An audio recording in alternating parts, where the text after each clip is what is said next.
Good evening. The time is 7:32. We'll call this public hearing and regular business of Mayor and City Council meeting the City of Snellville, Georgia for Monday, April 23rd, 2018 to order. Just to let you know, Councilmember Roger Marmol will not be with us tonight. We'll have our invocation by Melvin Everson, Director of Business and Industry Training at Gwinnett Technical College, former state representative and former Snellville City Council member. Mr. Everson. The council, let us pray. Father God, we humbly bow this evening, first of all, to give you thanks for all your many blessings. Father, we pray your blessings upon this council as they deliberate and make decisions on matters pertinent to the city of Snellville and her citizens. We thank you for this great country, the United States of America, that you have blessed for so many years. We pray that you will continue to keep your long protective arms and hands around her because she has been good to so many. We pray for those men and women who stand in harm's way to defend the liberties and the freedoms that we so richly enjoy, that have allowed us to assemble here this evening as free Americans. And Father, we just thank you for all that you do. And Father, while I acknowledge what others believe and respect their right to believe the way they believe, I dare not close my prayer without closing it in your Son Jesus' name. Amen. Thank you, Mr. Everson. Next, we'll have the pledge to the flag by Mr. Chad Livesey. He's a gentleman who has led a litter cleanup effort in the city of Snellville and the surrounding areas. Mr. Livesey.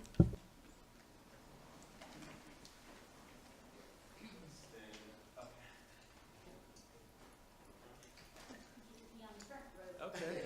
All right. Well, hey, everybody. Welcome. I pledge allegiance to the flag of the United States of America and to the republic for which it stands, one nation, under God, indivisible, with liberty and justice for all. Thank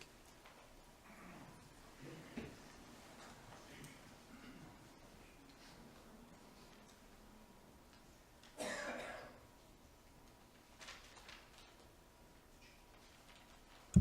Thank you, Mr. Livesey. Next, we have a proclamation. Proclamation 2018-04, recognizing Mr. Chad Green Livesey. Whereas some people litter because they feel no sense of ownership or pride in public spaces, and whereas litter is ugly, pollutes the environment, and reduces property values in tourism, and whereas litter is demoralizing because it shows a lack of respect for the land and community, and litter only invites more litter when people see accumulated litter already in place. And whereas litter is often moved by wind, water, and animals until it snags on roadside bushes, invades previously clean properties, and clogs storm drains and culverts. And whereas Chad Green Livesey grew up watching his grandfather clean up litter in the Promised Land area, and beginning in November 2017, adopted the project as his own in the city of Snellville and the Centerville community. And whereas his efforts have raised awareness of the ugliness of litter, as well as encouraged other local residents to join his cleanup campaign.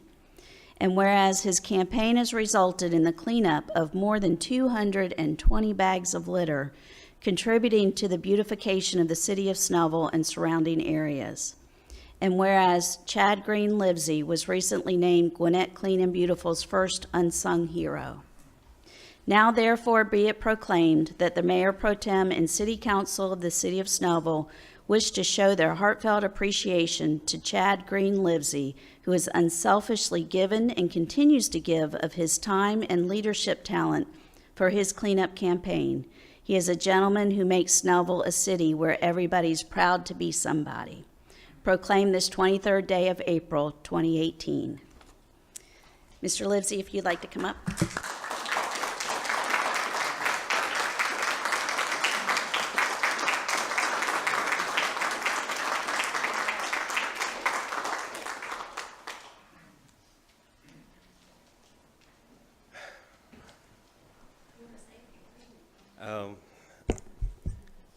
Should I move it or just? No. Okay, all right. So,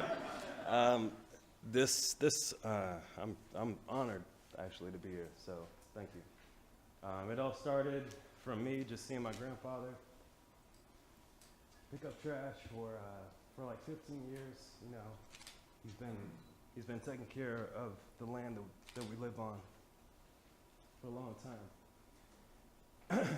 He's getting older, so he couldn't pick it up. He couldn't pick up trash anymore. So I saw an opportunity.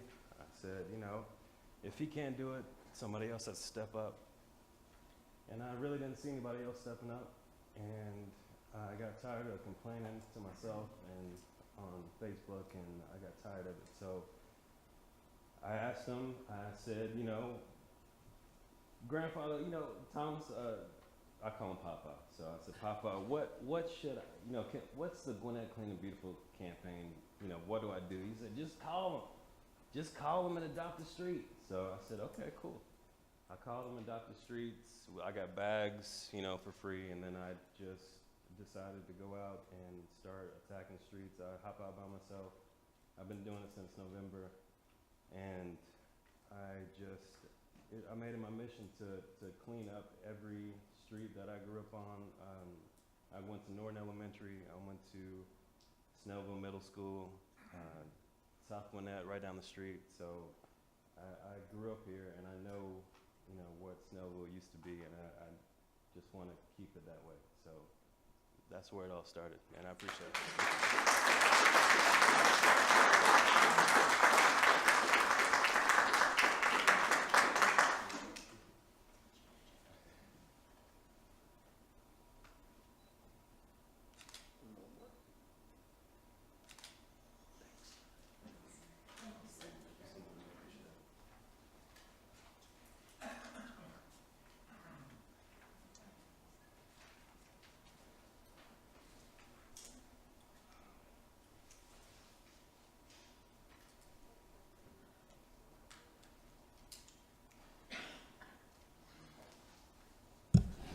I think Mr. Livesey kind of embodies what I tell people a lot of times when you're talking to groups. It's that it's easy to sit and drive by somewhere, you know, and you say, somebody should do something about that. They should do something about that. And sooner or later, you're looking around and you realize that somebody could be me or should be me. And I think that's why a lot of people up here are up here, because we realize that sometimes it's just got to be you. And but it's really important that we can't just assume that someone else is going to handle something. So thank you, Mr. Livesey, for everything that you're doing. Next, another proclamation, 2018-05, Miss Black Georgia USA Black Girl Magic Day.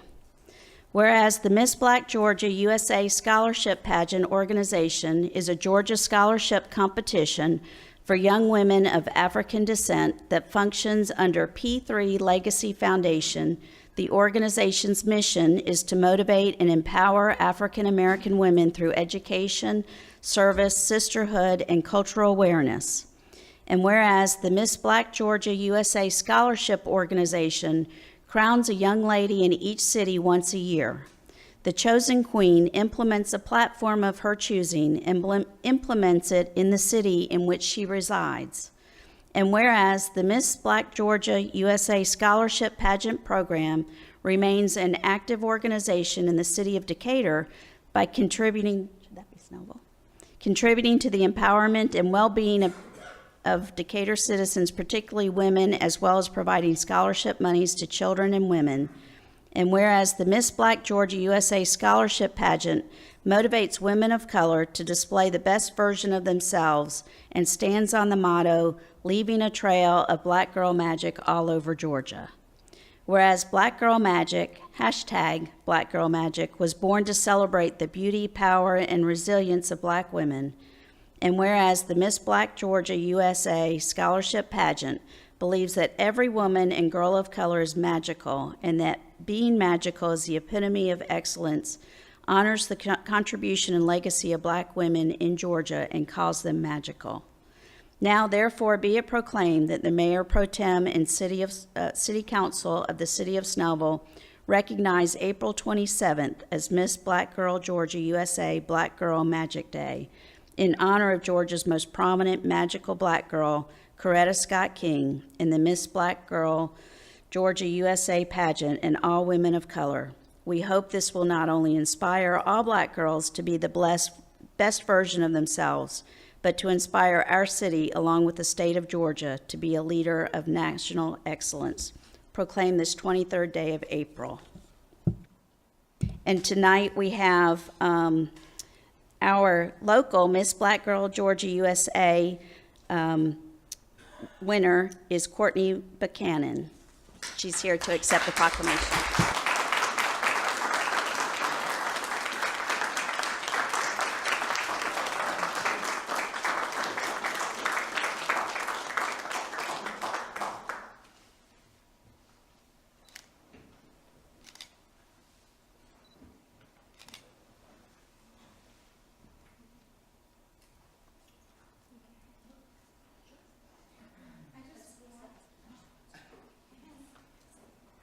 I want to take the time to say thank you so much. This week for the Miss Black Georgia USA pageant system has been a journey.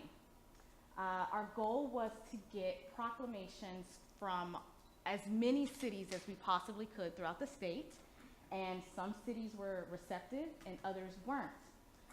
Some see the organization and its mission as divisive. But rather, we believe that it's when you can accept your personal differences that we can truly all stand united as Americans, no matter your race, color, or creed. So with that being said, I would like to say thank you so much to the City of Snellville for helping us as we move forward in our journey and in our goal to inspire not just women of color, but women and men everywhere. Thank you so much.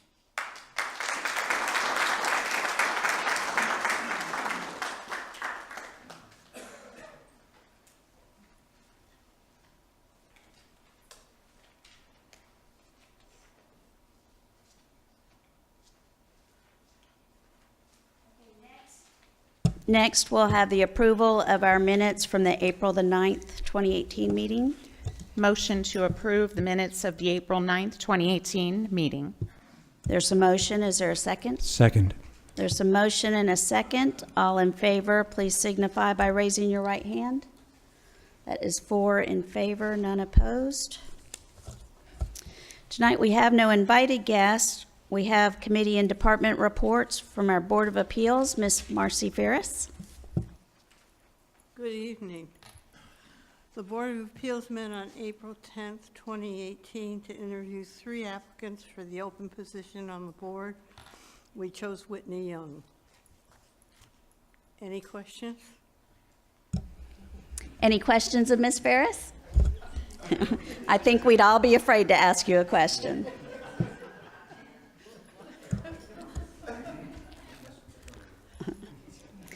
Next, we have Arts Commission. I'm not sure if there's someone here from the Arts Commission tonight. No. And then from the Snellville Tourism and Trade, Ms. Kelly McAloon. Good evening, Mayor Pro Tem and council members. Since our last meeting, I'm just proud to announce that we just received another Keystone sponsorship for Snellville Tourism and Trade in our events this year, and we're proud to bring on Walton Gas. So it's just wonderful to have not only Walton Gas as a Keystone, but Eastside this year. So that really helps us with the event season. Our 2018 Christmas ornament, which depicts the master signage for the city, will be available at the Snellville Days event on May 5th and 6th at the Stat booth, along with our 2018 event magnet. And we invite everybody to join us on May 1st at our next Commerce Club meeting. We're going to be awarding our scholarships to a student from South Gwinnett and a student from Brookwood. And the first visit is complimentary lunch. So we hope everybody will join us. That's it. Any questions? Any questions of Ms. McAloon? Oh. Thank Thank you you. for all you do. Next, we'll have the approval of the agenda as presented. Motion to approve the agenda, April 23rd, 2018. There's a motion. Is there a second? Second. There's a motion and a second to approve the agenda as presented. Raise your right, if you're in favor, please signify by raising your right hand. It's 4 in favor, none opposed. Next, we'll start our public hearing. We have item A, second reading, RZ 18-02, consideration and recommendation on application by PH 1330 LLC and Pinehurst LLC, requesting a change in conditions of zoning approved March 26, 2007, case annexation 07-03, LUP 07-03, and RZ 07-04, and request for variances for a 29-lot, single-family detached residential subdivision on an 11.61 acre tract, zoned RS 150, single-family residence district, located at the intersection of Pinehurst Road and Sycamore Drive in Snellville. Mr. Thompson? Thank you, Mayor. Thank you, Council. Thank you, public, for being here tonight. What you have before you is something that should be a little bit familiar for everyone except for Councilwoman Schultz. We saw this one about 6 months ago. It's actually renamed to RZ 1802 this time, and it's for a 29-lot single-family detached residential development located, as you spoke, on Sycamore Drive and Pinehurst Road, as you can see. The property data, it's 11.61 acres with, let me just put the lot layout down. 11.61 acre property, 26 lots in the subdivisions with 3 remaining lots over here on Sycamore. It's surrounded by other single-family residential uses. We have Carolina Winds to the south, some more larger lot estate type uses on Sycamore, and then some existing neighborhoods to the north of the property. The applicant is here to be allowed to basically change the conditions of the zoning that was originally restricted it from an RS 150 21 lot subdivision with 2.13 units per acre to now a 29 lot subdivision with 2.55 units per acre. They've also submitted some elevations of the proposed homes. It's your typical craftsman style. Brick or stone fronts, a lot of hardy plank and shakes and stuff as well.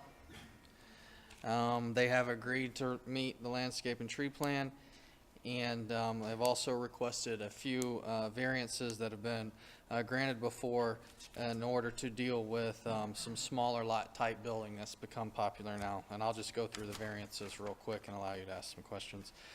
They've ask for a reduction in the minimum lot size from 15,000 to 7,800 square foot, reduction in the minimum lot width from 80 to 55, a reduction in the setback from 40 feet to 20 feet, not including the driveway, which specifically from the garage to the leading edge of the back rear of the sidewalk has to be 22 feet to accommodate any vehicles parked in the driveway, and to reduce the rear yard building setback from 40 to 25. And to reduce the side yard setback from 10 feet to 5 feet with no less than 10 feet between each structure. Also to increase the ground coverage percentage, and to be exempt from providing public improvements along Sycamore Drive, basically to be allowed to be developed at a later time as just a building permit, no curb and gutter, no master detention or anything like that, which is more in keeping with the surrounding area on Sycamore. Just to kind of bring everybody up to speed, I believe the last time that the applicant brought it forth and then withdrew was over some issues about traffic and the visibility mainly for the residents on Sycamore, and how those additional homes were going to create a problem.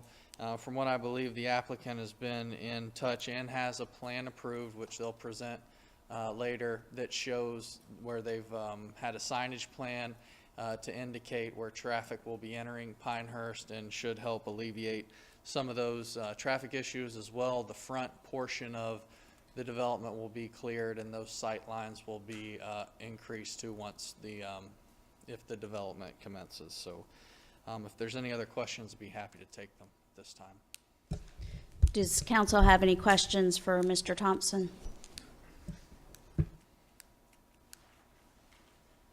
No. Thank you, Mr. Thompson. Is the applicant here?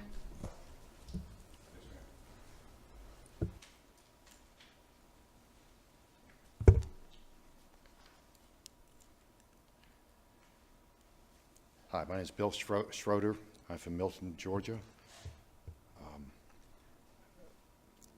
I want to thank the council, first off, for taking the time to hear our case and to spend the time to understand it, working resolving issues and understanding the issues. I want to thank you for that. I also want to thank Jason Thompson and his staff. They have been great to work with through this whole process. And we do a lot of development work in Atlanta, and I would say Jason and his staff is probably the best I've ever worked with as far as taking the time and understanding it. I know everybody has reviewed this application. Jason just went over some of it again, so I won't take much time in reviewing it again. But in summary, we are already zoned for 21 lots. We'd like to go to 29 lots. These are going to be craftsman-style homes with small lots. This is what people are buying now. Nobody wants to take care of a yard, and that's what everybody's buying. It's just the small lots and the bigger homes, craftsman-style homes on small lots today.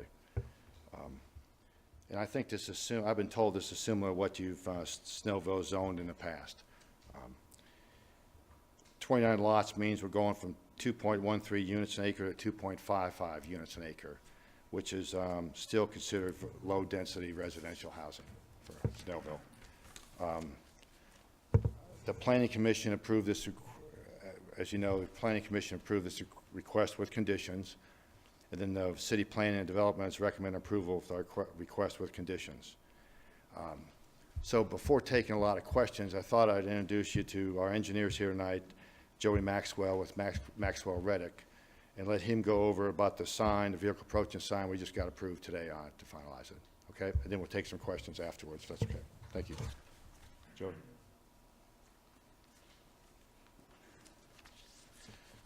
Hi, Madam Mayor, Council. For the record, my name is Joey Maxwell with Maxwell Reddick and Associates at 11605 Haynesbridge Road, Alpharetta, Georgia. Y'all, of course, have seen this before, and this particular project, there was an issue that arose from the community, that there was a sight distance issue coming from Sycamore onto Pinehurst. We did some survey work on that and presented at the last hearing, and this particular drawing, let's see if I can position this. What this is a vertical profile of Pinehurst Road showing the object eye height or sight line of a vehicle. So if you're sitting in a vehicle, this is at Sycamore looking back to the right. There's a hill that's denoted in red that blocks the view of those drivers. So when they look to the right, they don't see a car popping over the top of that hill. And if a driver sitting on the other end, they, in the same way, can't see that driver pulling out of Sycamore.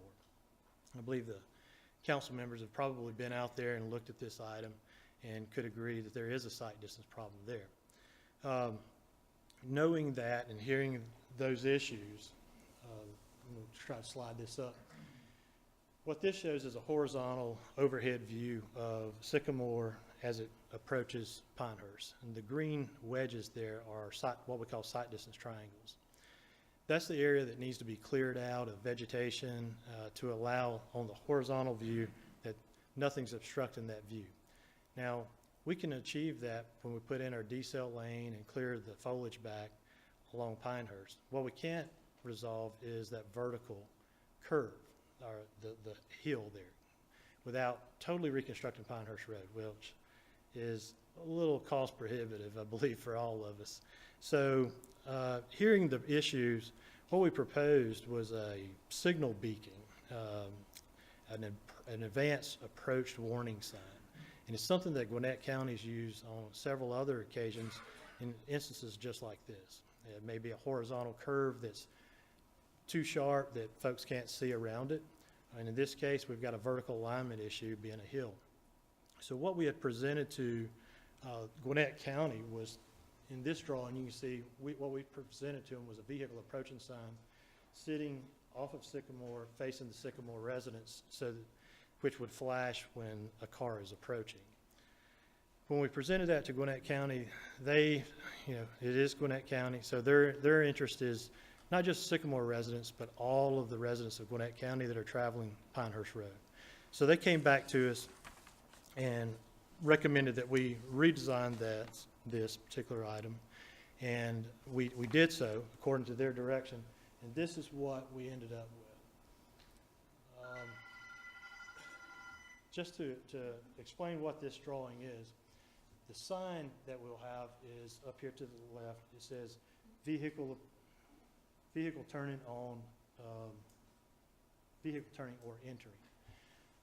This sign, what it does, it warns the Pinehurst travelers that someone is either turning into Sycamore or they are leaving Sycamore, so that they can warn those drivers and caution them that someone may be pulling out in front of them.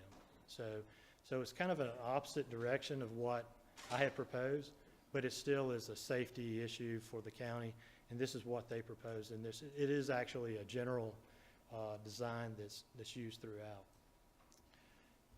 The way this thing works is the sign is actually located way down here on the other side of the hill, and that light will start flashing when someone's sitting at Sycamore at the intersection. That light will also flash if someone is on Pinehurst and they stop to turn left onto Sycamore, so that they're not rear-ended by someone. So it notifies those drivers that are approaching someone's there. And the way that's done, there's some what we call loop sensors in the pavement that we put in. So we have a loop sensor here that does the left turns, and a loop sensor on Sycamore that says the car's sitting there and signals ahead that they're about to leave. This particular design was approved today by Gwinnett County. It was recommended by them, so they're pretty easily approved. But I think this actually helps the citizens of Sycamore. It also helps the traveling public along Pinehurst, because here as a whole community trying to protect everyone as well, and I think this really achieves that goal. Be glad to answer any questions that you may have with this regard. I have one. Mr. Holmes, is that what? Maxwell. Maxwell. How the heck could I come up with Holmes? Mr. Maxwell, okay, this warning signal will warn people when there's a car exiting Sycamore onto Pinehurst. What kind of warning, is there any warning for traffic exiting your subdivision onto Pinehurst? No, ma'am, and I can refer back to this drawing. The entrance is actually on top of the hill here, so being on top of that hill, they have visual acuity through both directions. So the sight distance from our entrance isn't an issue. It's actually the Sycamore Street, that particular road that we're trying to address, that has the sight distance issue. So I think this achieves the goals of the community in regard to the safety of the Sycamore residents and the traveling public along Pinehurst. Any other questions for the applicant? This is probably more of a question for Mr. Schroeder than for the engineering part. Could you summarize the major differences between the previous submission to this new application? Is it just mainly the vehicle approaching sign to address some of the traffic and visibility concerns, or are there other major changes in the development? I'd have to get the list, but I think we added next to Estes property, we couldn't put anything within 25 foot instead of 10 foot. I think we added that. I don't have my list in front of me. Jason probably. It was like two or three items you added. One was the signal, one was next to Estes, and I think there was What's the other one? That was all that was submitted as far as From the last application you're talking about, yes. I think that's the only. The the, main, the layout didn't change at all. no, the main issue last time, if I'm not mistaken, was just a traffic exiting Sycamore, and it was a problem. It is a problem. So what we're trying to do is solve it. And the sidewalks, or the distance from the sidewalk changed. Right, yeah. This isn't a problem for us, so. Just make sure there's no car would be parked on the sidewalk, that's what we want to be sure. So the major concern about the traffic and visibility has been addressed. Yes, that's been addressed, yes. Any other questions? Thank you. Any other questions for the applicant? Thank you. This is a public hearing, so we will now open up the floor to public comment. If you have a comment either for or against this rezoning, please step forward and state your name and address for the record.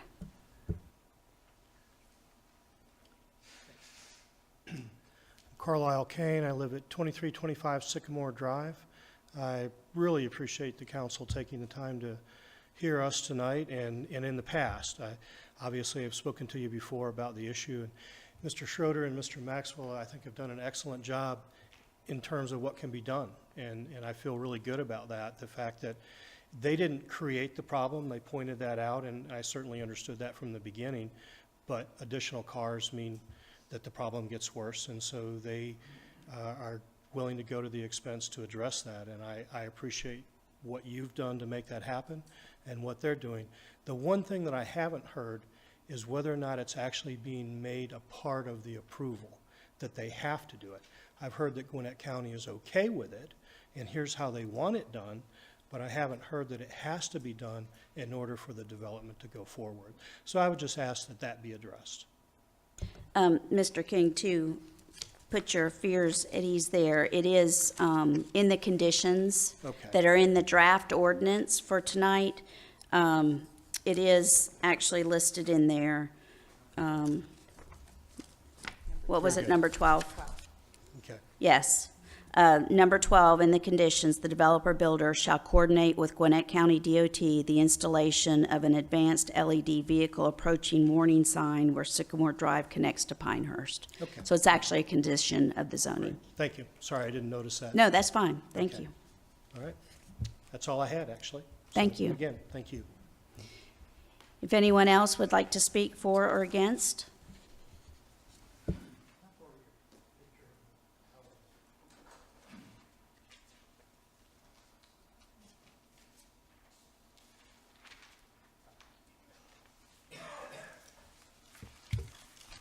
Santa Claus, North Pole. I've waited years to be able to do that. This is not Miracle on 34th Street. Okay. Periods in 1750, Glen Eden Court. If I could have this back on, please. I don't know how to do it. Okay, I've got several comments. One that came up for Mr. Maxwell, the sign location that you're talking about, how will that impact or be impacted by the entrance to the previously approved subdivision across the road? It seems like the entrance to that subdivision, as best as I remember without seeing a map, is going to be in close proximity to where you're proposing to put that sign, and I'm just wondering how that works. Excuse me, just like, Mr. Edson, if you could speak into the microphone, because I'm this sorry. is being recorded and it won't show I'm up on sorry. the recording My- if we're not hearing it. My question is about the sign being proposed, the location of it being impacted by the previously approved subdivision across the road where the main entrance to that is, as to how that'll work with that traffic flow and all. Before we answer, if you can go through what your Yes. issues are, and then we'll, Yes. if anyone else wants to Yes, come up, ma'am. and then we'll allow them time to address. Yes, ma'am. You know, it's partly a philosophical thing, but everybody's saying that they're proposing 2.55 units per acre, and legalistically, that's correct. But the reality is, at 7,800 square foot lots, this is going to look and live like 5.5 acres per lot. If you look at these houses so close together right through here and then back up here, They're 10 feet apart. Now, the general consensus from people in the room is that these are 18-inch ceiling tiles. So you're talking about being from here to here, apart from the house next to you. Jason was so kind to show us a picture like this one, and with respect to the developers, this looks nice, except for the fact that it ignores that there'll be a house right there. There won't be a 50-foot tree, nor will there be trees over here. They're going to be crammed in on top of each other. So I appreciate the effort in developing the pictures and developing the facades, and they look nice, but it's not a real picture of how it's going to be once the subdivision is completed. And so I ask the council to really think hard about this. I understand legalistically, like I said, 2.55 units per acre, but you have a lot of unbuildable property in this that will not benefit anyone. And I realized tonight when I was looking at it, this one shows it even better, this property right here is part of the tract. I drove by that on the way here because I actually live about 1,000 feet back this way. So I drive that regularly. You're not going to put a house right there. You're not going to put a park right there. There's nothing you can do right there. So that square footage is being added into the overall acreage to come up with that 2.55 number. So again, yeah, it's 2.55 units for the total acreage. But the reality is, again, it's going to be crammed in close together. You know, the council in 2006 decided that 21 was appropriate, and I'm okay with that. I understand that that's pretty much a done deal. But this is a significant increase in the density when you look at the way it really works out. You've got a common space. Let me put this one back because it shows it really well.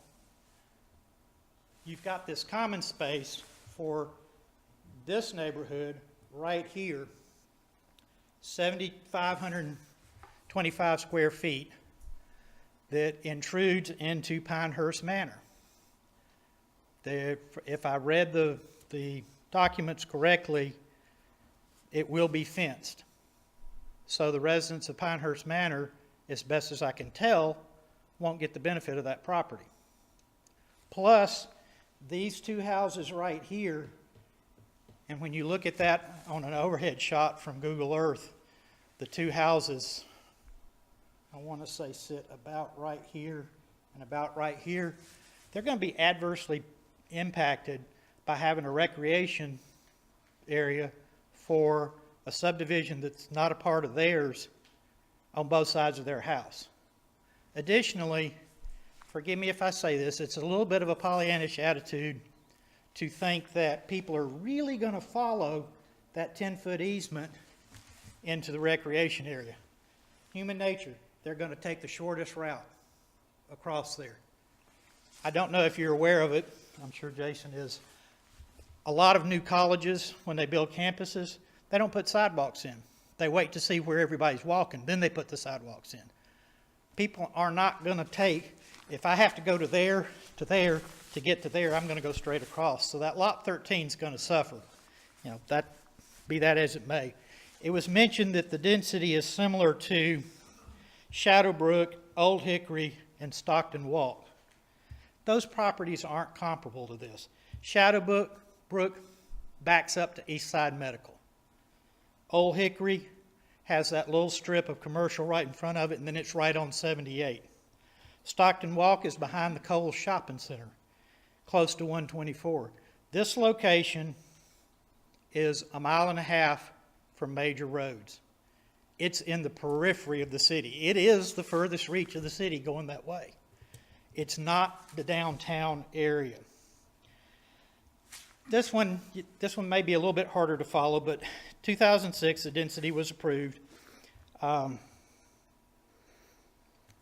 zoning was used to help justify the density of the recently approved Tanner Hosford property rezoning, as well, within the city limits, as well as the corner property that the county rezoned that's currently under construction. Now the owners of this property are coming back and saying, well, they're putting denser stuff in, we need to put denser stuff in, and there's some circular logic or circular reasoning going on here. You know, you're using one to justify the other and then using the other to come back and justify an increase against the original one. Personally, I have a little problem with that. They're saying that it's okay because the city and county have already moved away from the current R150 of the surrounding properties. Forgive me for saying so, but the council went against the 2030 land use plan when they approved the development on the horse farm. The 2030 land use plan had that as a conservation area. It's not going to be conservation area now. So my question to the council, with respect, face it, I know all of y'all. I know you're good people. I know what you want to do the right thing. But I have to ask, where are you going to stop? What's your vision for Snellville? High density in the town center area makes perfect sense, and I buy into that 100%. It's what makes that project work. But it's turning the rest of the Snellville into the same density the council's vision. It's not the job of the council to make the developer profitable.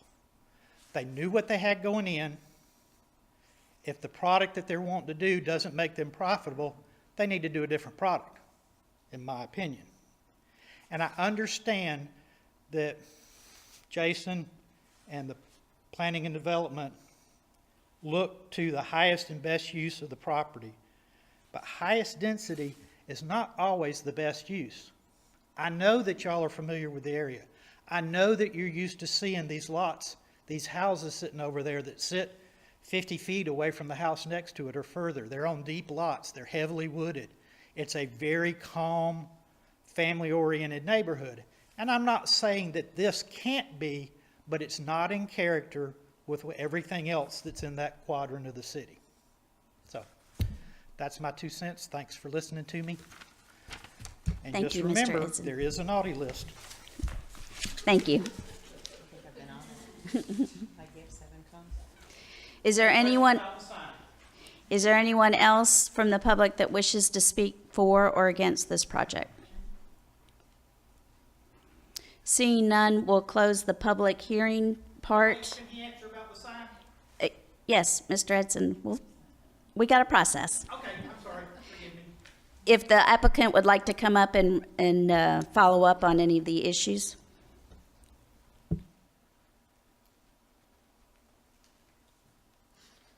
The question at hand on the sign, the approach signal, and the entrance to the adjoining property. Just a little bit, please.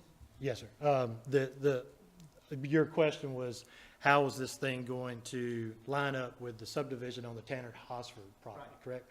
I actually went and met with Precision Planning.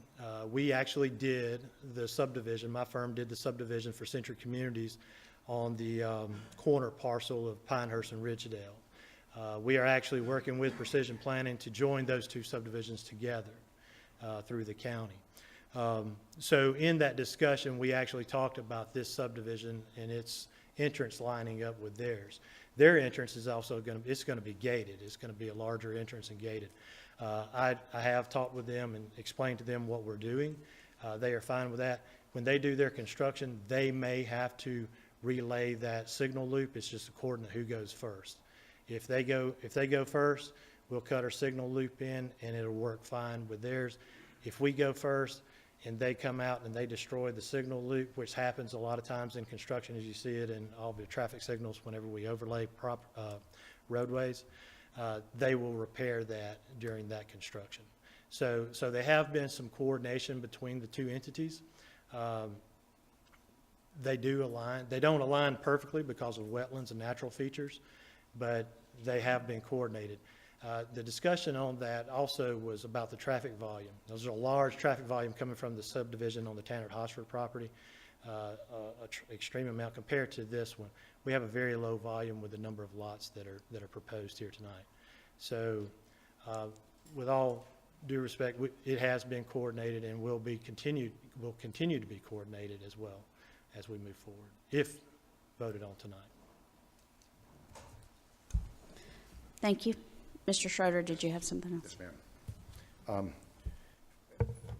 Obviously, you know, that's one reason we went 7,800 square foot instead of 5,000, 5,500 square foot that's been approved before. These are larger lots than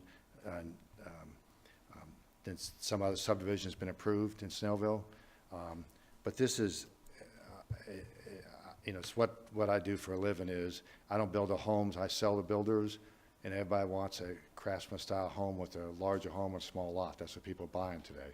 So that's the reason why we did it. As far as distance between homes, it's the same thing you approved across the street, same type of thing. So I think that's all the only questions he brought up. So, Okay. any other questions for me or Any other Joey? questions of council? Thank you, Mr. Okay, Schroeder. yeah, thank you. With that, the chair will entertain a motion. Motion to approve RZ 18-02 with the staff recommended conditions with reference to ordinance 2018-05. Second.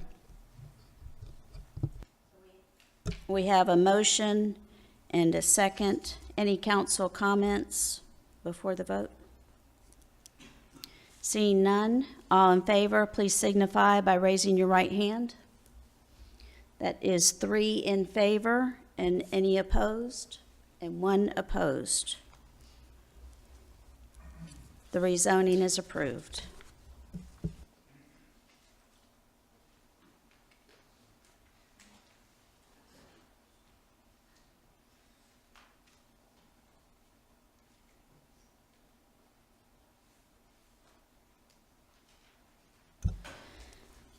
Okay, next up, we have item B, first reading, ZOA 18-01, consideration and recommendation on amendment to Section 9.8, Office Professional District of Article 9, Schedule of District Regulations of the 2001 zoning ordinance for business and driving schools. Is there a motion? Motion to waive the first reading of ZOA 18-01 and place it on the agenda of the May 14th meeting. There's a motion. Is there a second? Second. There's a motion and a second. This is the first reading on a text amendment to our zoning ordinance to allow business and driving schools in an office professional district subject to some parameters. All those in favor, please signify by raising your right hand. That's 4 in favor, none opposed.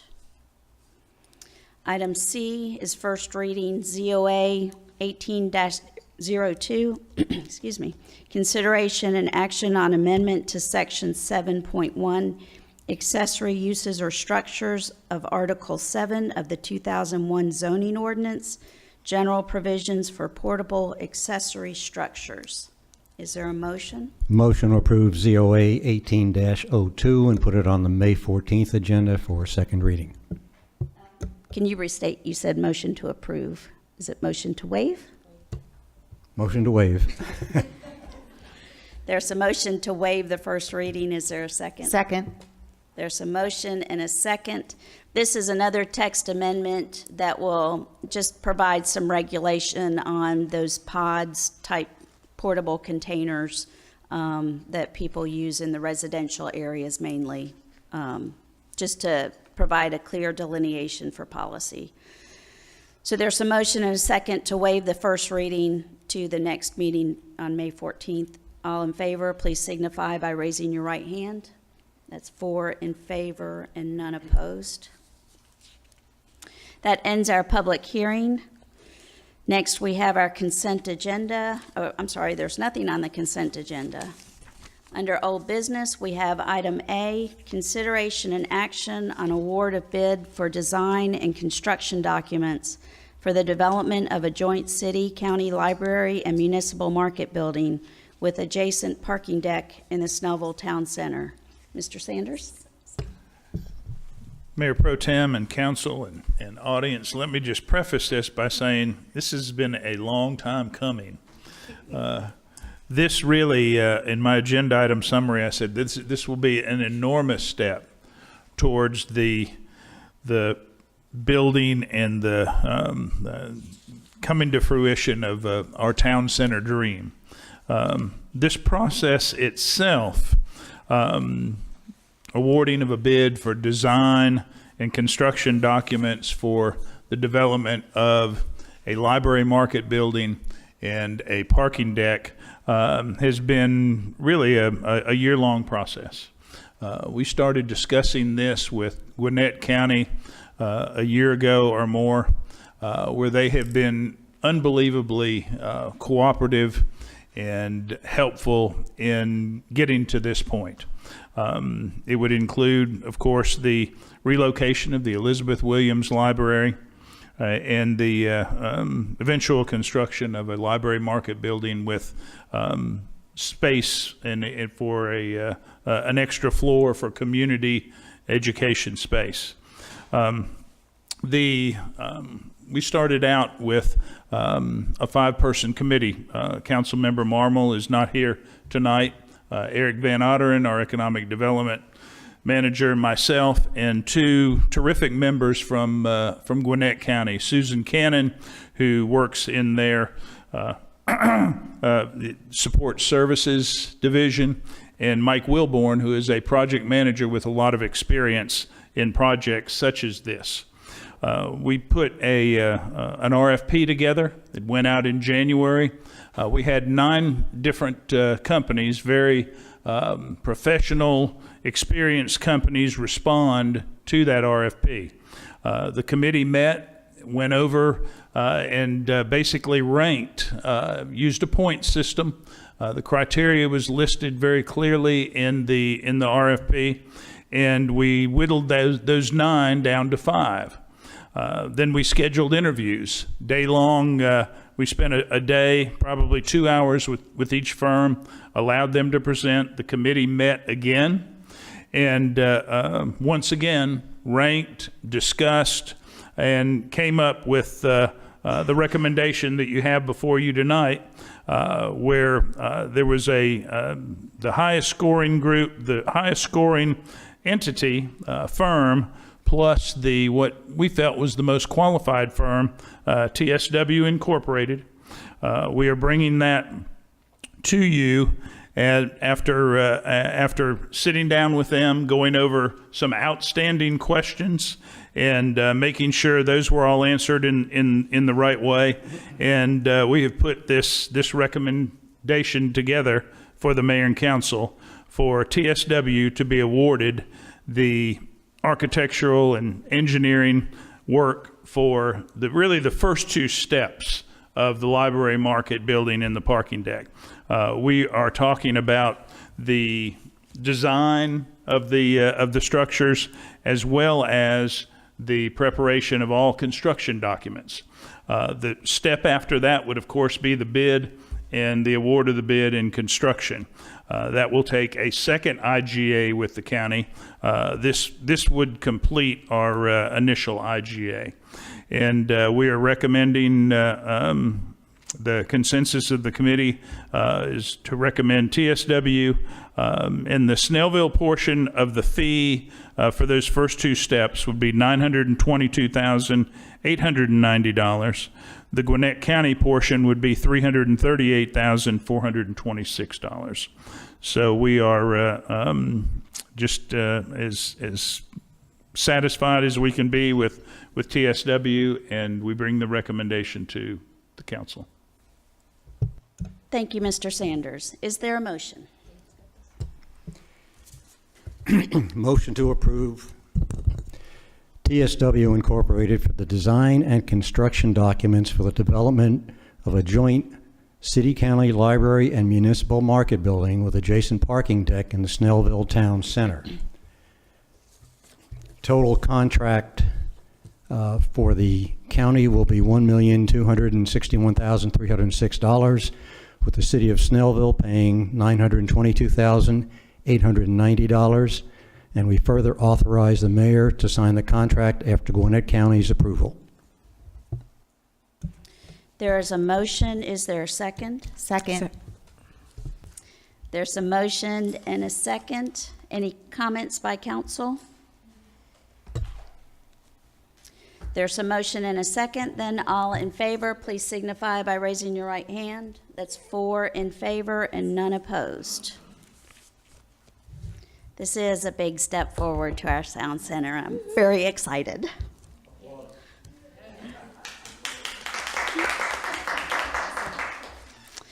Next, we have 2 items under new business. We have mayor's nomination and council confirmation of Deborah Pennington to post 1 of the Snellville Arts Commission. Deborah Pennington is my nomination for the Arts Commission. All in favor, please signify by raising your right hand. That is 4 in favor and none opposed. Thank you, Deborah, for stepping up for the Arts Commission.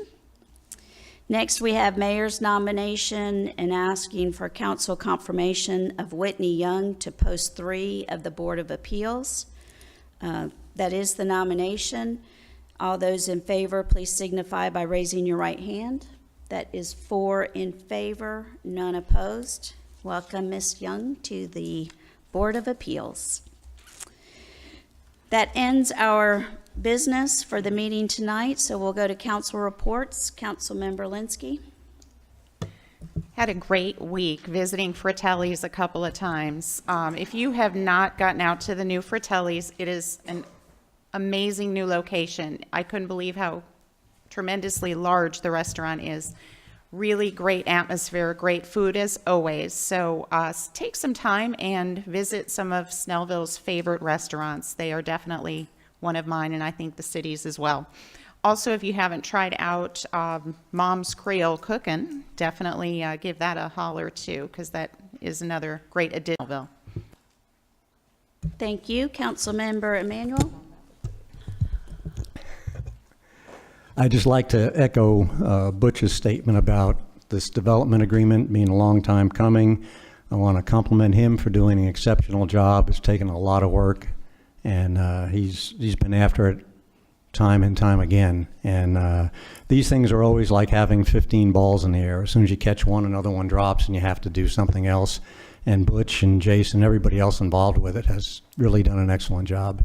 And just want to thank him for his continued excellent work for the city. Thank you. Councilmember Schultz.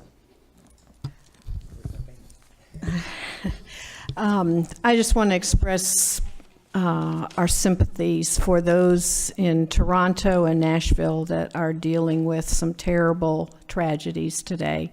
I think all of our hearts go out to people that are affected.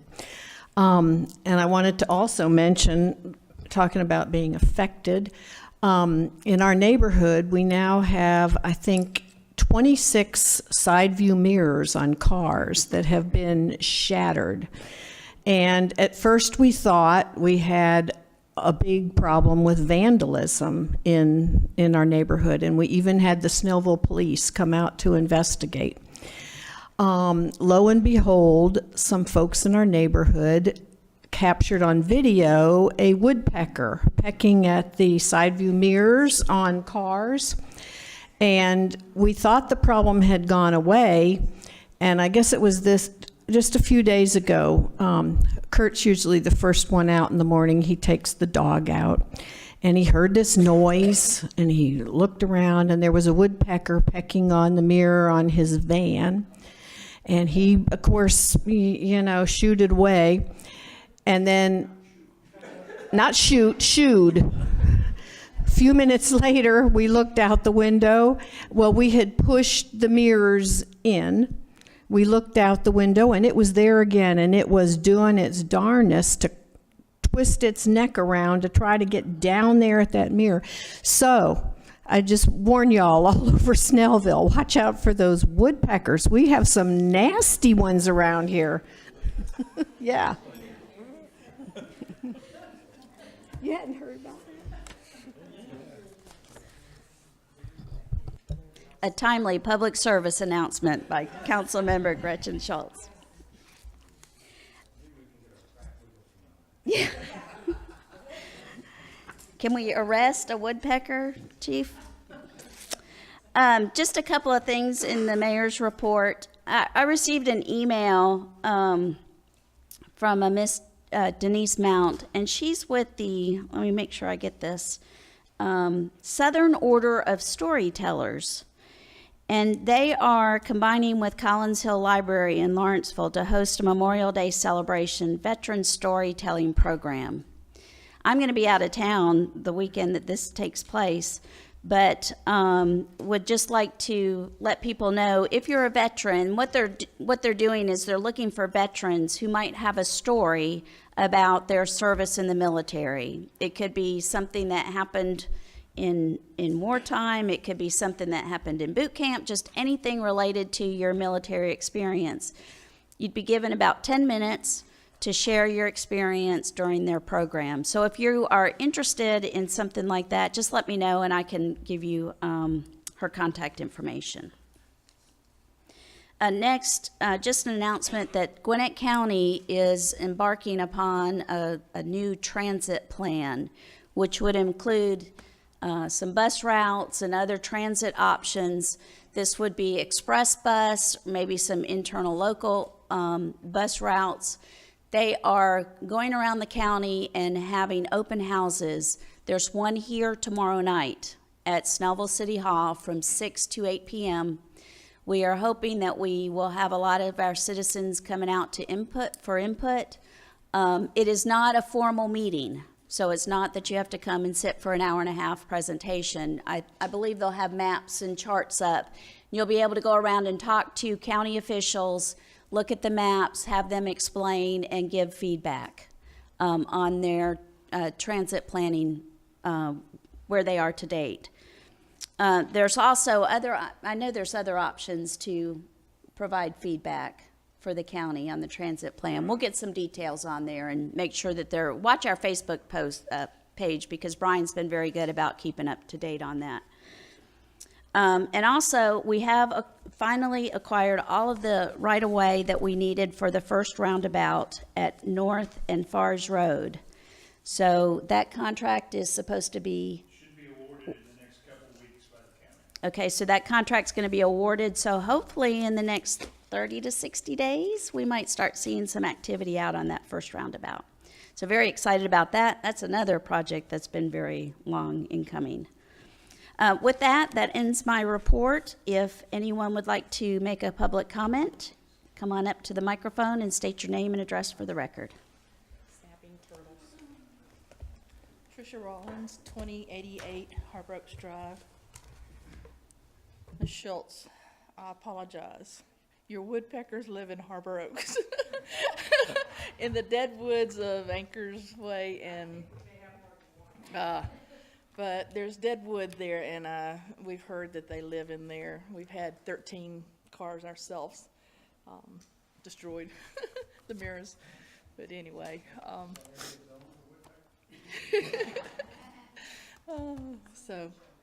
but I thank Mayor Pro Tem and Council for coming to my aid with the Snellville Pavilion.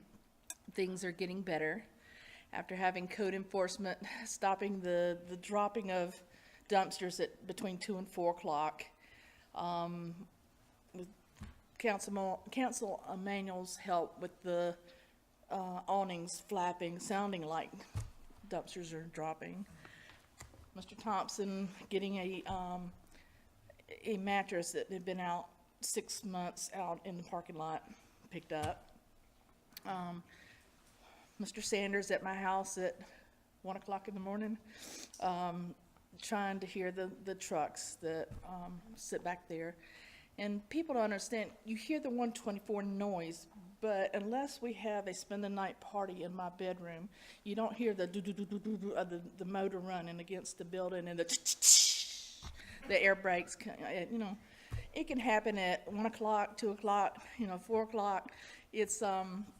It's been a problem for years, and it will continue to be a problem. I just ask that the police department continue to watch the trucks back there. They've got signs up now that prevent loitering and sleeping overnight back there, and that's been a blessing.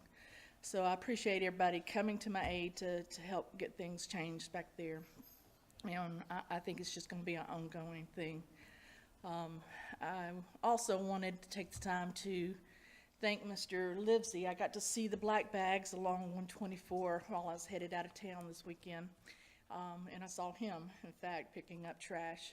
I think his grandfather would be proud of him, and I know Snellville is. Thank you. Thank you, Ms. Rollins. Is there anyone else? Seeing none, is there a motion to adjourn? Motion to adjourn. There's a motion. Is there a second? Second? There's a motion and a second. All in favor? That's 4. None opposed. We're done. Thank you all for coming out. Have a safe trip home.